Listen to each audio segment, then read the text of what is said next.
আজ হচ্ছে সোমবার বন্ধুরা, আর এখন বাজে সকাল 11:30 আর আমি স্নান টান করে চলে এসেছি সুজা ঠাকুর গড়ে। তো আমি কোথায় আছি, যারা আমার রেগুলার ব্লগ দেখো তারা আশা করি বুঝতে পারবে। আমি এসেছি আমার বাবার বাড়িতে, আর এই যে ফুলগুলো ঢেলে নিলাম ক্যারি ব্যাগ থেকে, এই ফুলগুলো এনেছে আমার ছেলে। আজ টিউশন গিয়েছিল বাবার বাড়ি থেকেই, আর বাবার সঙ্গে আবার আমার ঘরেও গিয়েছিল। আর বাড়িতে তো এখন আমি নেই, পুজো হচ্ছে না বলে অনেক ফুল ফুটেছিল।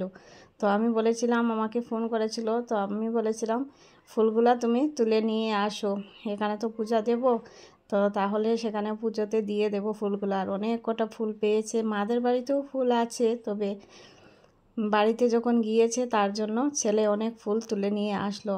আর সকাল থেকে উপোস করে আছি। তোমরা অনেকেই জানো যে সোমবার দিন কিন্তু আমি নিরামিষ করে থাকি, নিরামিষ খেয়ে থাকি উপোস করে। পুজো দিয়ে তারপর রান্না করে কিছু নিরামিষ রান্না করব, তারপর খাবো। তো কেমন আছো বন্ধুরা সবাই? আশা করি সবাই খুব ভালো আছো, আমিও বেশ ভালো আছি বন্ধুরা, ভগবানের আশীর্বাদে, তোমাদের ভালোবাসায়। তো এবার আমি দেখো সকালবেলা ঘুম থেকে উঠে অনেকটাই মার সঙ্গে কাজ করছিলাম। তারপর মা বলছিল আর কিছু করতে হবে না, এবার তুই গিয়ে স্নান করে পুজোটা দিয়ে দে, তারপর এসে তুই তো আবার রান্না করতে হবে। রান্নাঘরটা পরিষ্কার করা হয়নি, মানে আরে আলাদা একটা চুলো আছে, ওইটা মা পরিষ্কার করে দিয়েছে, বলছে ওইখানে রান্না করে তুই খেয়ে নিবি, আর আমরা আমিষই খেয়ে নেব। এখন আর রান্নাঘর পরিষ্কার করতে গেলে ঝামেলাটা একটু বেশি হয়ে যাবে, তার জন্য আর পরিষ্কার করা হয়নি। তো আমার পূজা দেওয়া কমপ্লিট হয়ে গেছে বন্ধুরা। এবার আমি তুলসী তলায় চলে এসেছি, এসে দেখো তুলসী তলায় জল দিয়ে দিচ্ছি। আর এদিকে আমার বাবু পুকুরে জাল ফেলছে মাছ ধরার জন্য।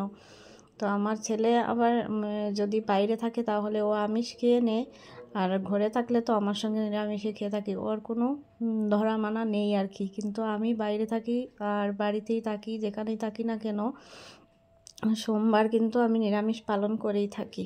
তো যাই হোক বন্ধুরা, এবার আমার পুজো কমপ্লিট হয়ে গেছে, একটু ধুনো দেখিয়ে নেব ঘরে, তারপর প্রসাদ নামিয়ে খাবো, তারপর রান্নাঘরে যাব। এই দেখো এখানে মাদের বাড়িতেও কিন্তু শিবলিঙ্গ আছে, আর থাকায় আমার একটু ভালোই হলো। আমি শিব পুজো করে থাকি সোমবারে, আর এখানে থাকায় শিবের মাথায় জলও ঢেলে দিতে পারলাম। তারপর এসে আমি রান্না করেছিলাম বন্ধুরা, সেগুলো আর তোমাদের সাথে শেয়ার করতে পারলাম না।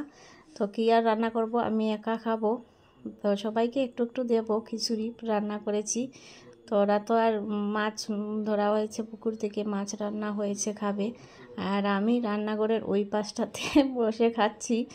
তো খিচুড়ি রান্না করেছি, আর সঙ্গে ফুলকপির পকোড়া করেছিলাম, আর শসা খেয়ে খাওয়া দাওয়া করে বিকেলবেলা এবার এখানে বসে অনেক সময় লাইভ করছিলাম বন্ধুরা। দেখো কত সুন্দর প্রকৃতি, কত সুন্দর পুকুর পাড়ের জায়গাটা। এদিকে দেখো আমার ছেলেও আছে, আশা করি তোমরা দেখেছো আমার ছেলেকে আগেও, ছেলেও এসেছে আমার সঙ্গে। আর পাশটাতে দেখো কত সুন্দর পুকুর, তোমাদেরকে দেখিয়ে দিই। এই দেখো ক্যামেরাটা ঘুরিয়ে ঘুরিয়ে দেখিয়ে দিলাম, এত সুন্দর না জায়গাটা। এখানে বসে লাইভ করতে আমার খুব ভালো লাগে। তো বিকেলবেলা একটু সময় এখানে বসে লাইভ করলাম, এবার সন্ধ্যাই হয়ে যাচ্ছে, বাড়ি যাব।